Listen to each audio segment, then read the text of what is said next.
just get something off my chest. I love soundtracks. The art of the soundtrack has always fascinated me, even when I was young. I would always love to listen to what's going on and then be able to point out, oh, this piece of music, it was really over here. Actually, that's something funny. I can remember playing the Lego Batman game before watching the original Batman movie, and the Lego game had music from the film.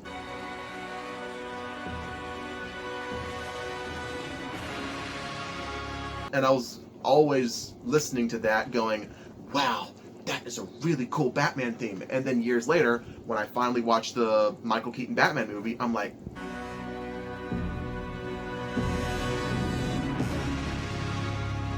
wait, they used the music from the game.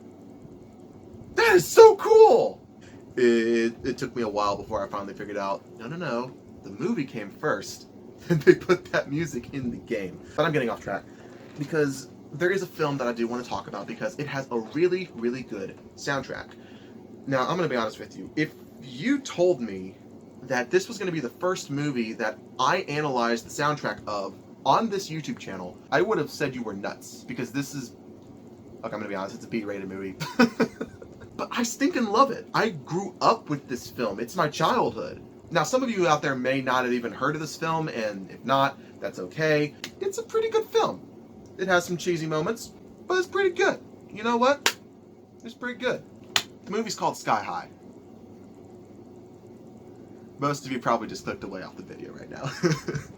I watched this movie over and over and over and over again. Honestly, the fact that it was seared into my brain as a child, maybe that's the way I'm able to pick apart so many good music things about it. But I don't know. Now, honestly, I wouldn't even be talking about this if Disney Plus wasn't a thing. Let me explain. A few days ago, I went on Disney Plus to go see if, I think I was actually going to watch The Mandalorian, come to think of it.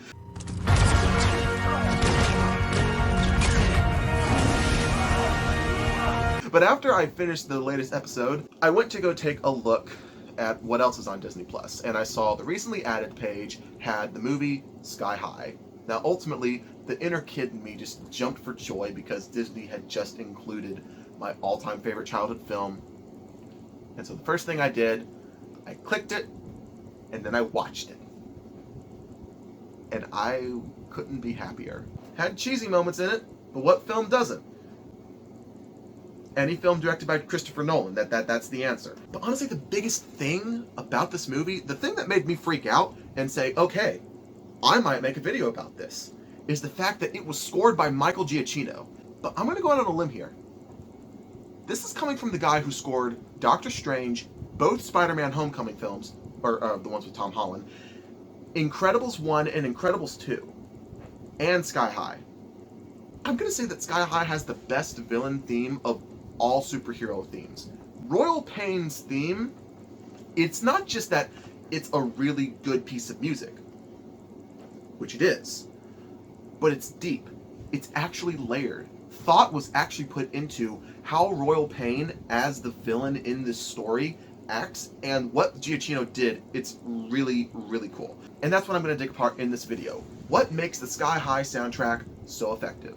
So a term that I'm going to be using a lot in this video is called leitmotif.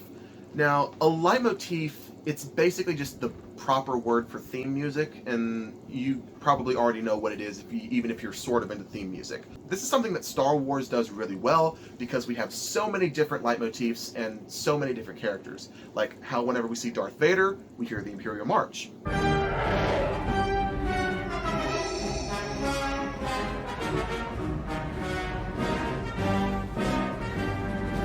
Whenever we see Yoda, we hear Yoda's theme.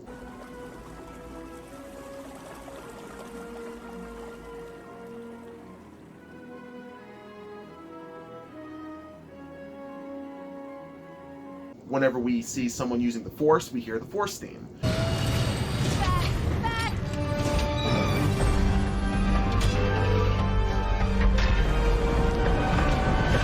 Whenever we see Kylo Ren, we hear Kylo Ren's theme.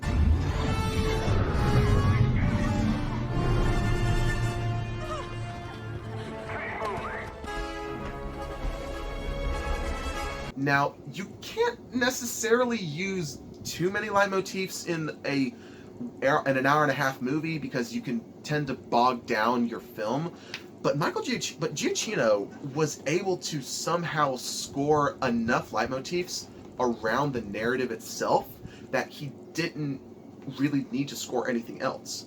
And so that's what Giacchino did. He used the right amount of theme music, but that's not all that he did. Now, something I think that makes the story of Sky High so effective is that they followed the same principle that made The Incredibles so effective.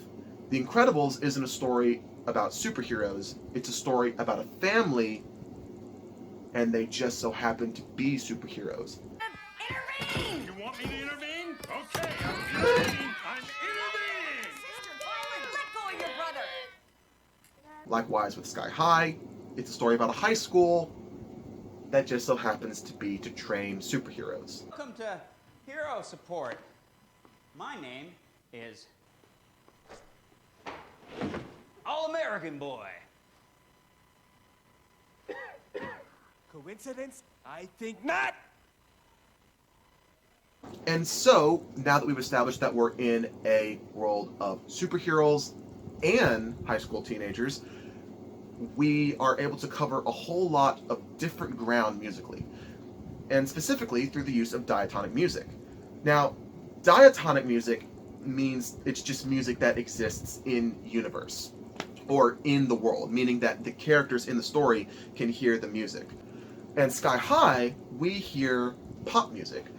And sometimes it's diatonic, sometimes it's not, but like at the beginning of the movie, we hear this. Welcome to your life. Exactly what we want to hear. Well, that was Bert Timmerman, and he... Now, this is when Will is in his room and he's just listening to music, and we can hear this because of the way that it's muffled depending on where the camera is. But there are also a lot of really good orchestrations that are used to help move the story along, and this is where the concept of leitmotifs really comes to fruition. But anyway, the most common motif that you're going to hear in the Sky High soundtrack is this.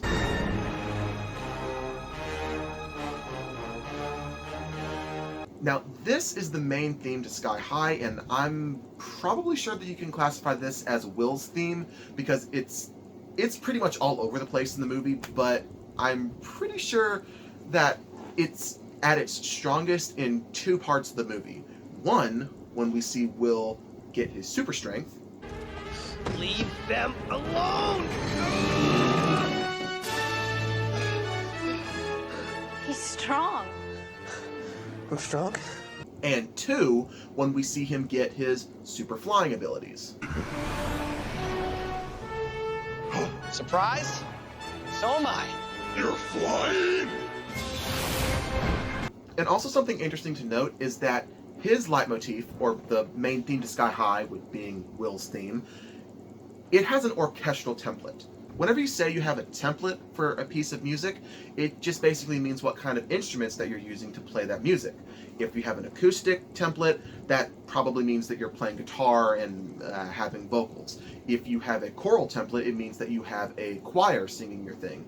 And if you have an orchestral template, it means that you're playing with all orchestra instruments. But something important that you need to notice is that Will's theme has the orchestral template.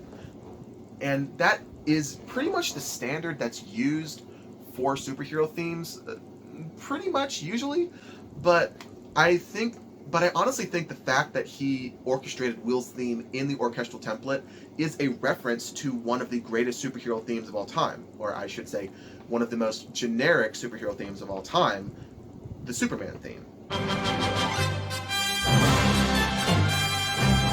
Superman stands for truth, justice, and the American way. John Williams akin that to a musical structure, and that's how we get the Superman theme. But it's all orchestral. But there's one more thing that I want to talk about in this soundtrack that Giacchino did that absolutely blew my mind as soon as I figured it out. Now, like I said, Royal Pain has the best theme structure for any villain that I've ever seen before, because of how we see her character in the narrative. So let me explain. The first time we meet Gwen, who we know is Royal Pain, this is the piece of music that we hear. I know I have. I've just had the greatest experience and I've made the greatest friends. Now, this piece of music works within the narrative specifically from Will's point of view. And from the musical standpoint, we can understand that there's an ultimate setup that's trying to happen. Giacchino gives us the point of view, okay, here's the love interest for your story.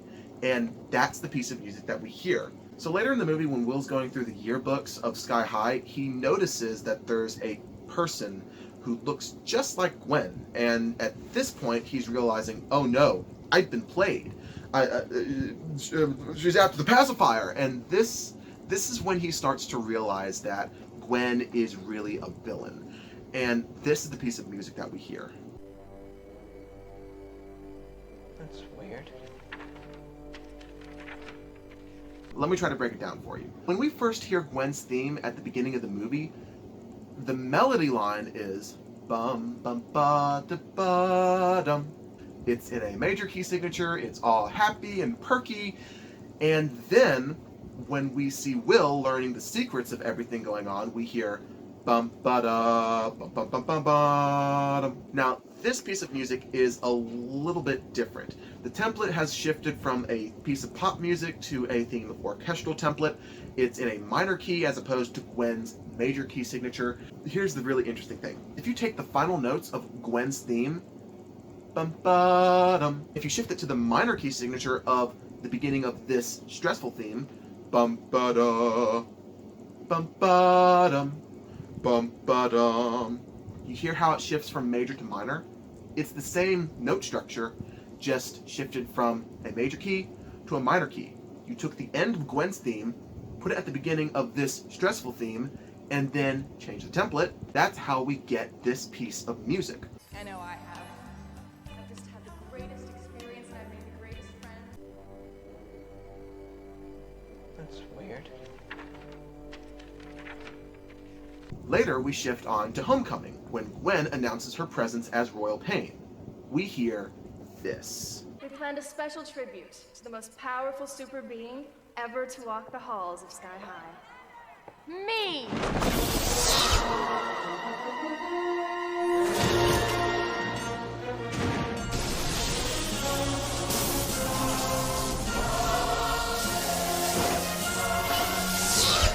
That simple, stressful theme of Will finding out that his girlfriend is evil has shifted to, okay, she's full-on supervillain, she's a force to be reckoned with.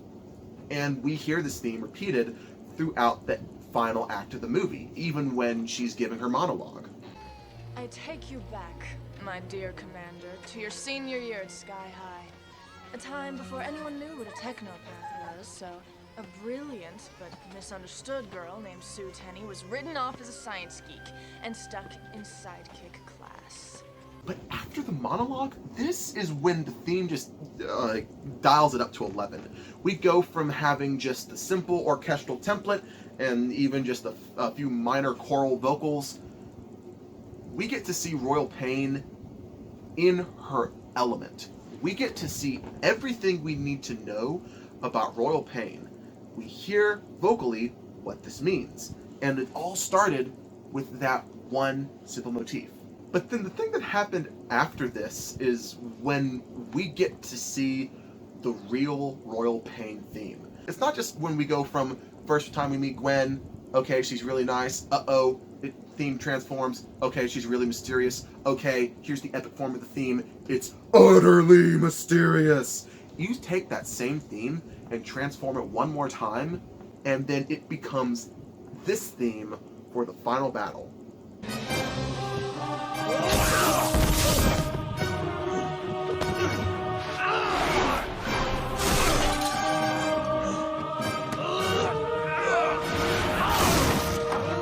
And from that, we get to see the journey in the narrative of the character of Royal Pain.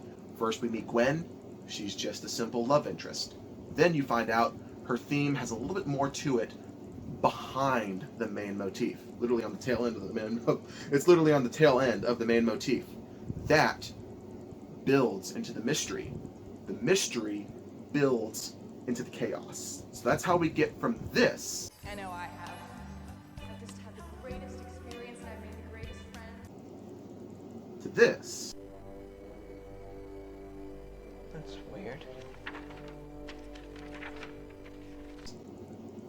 To this.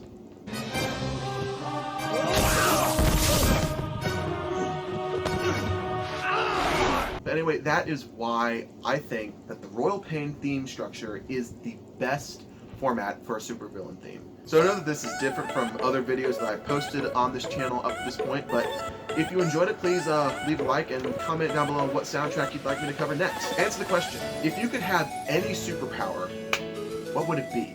For me, it would probably be super speed, because I really love Flash, but what are your thoughts? Let me know down below, and I will see you next time.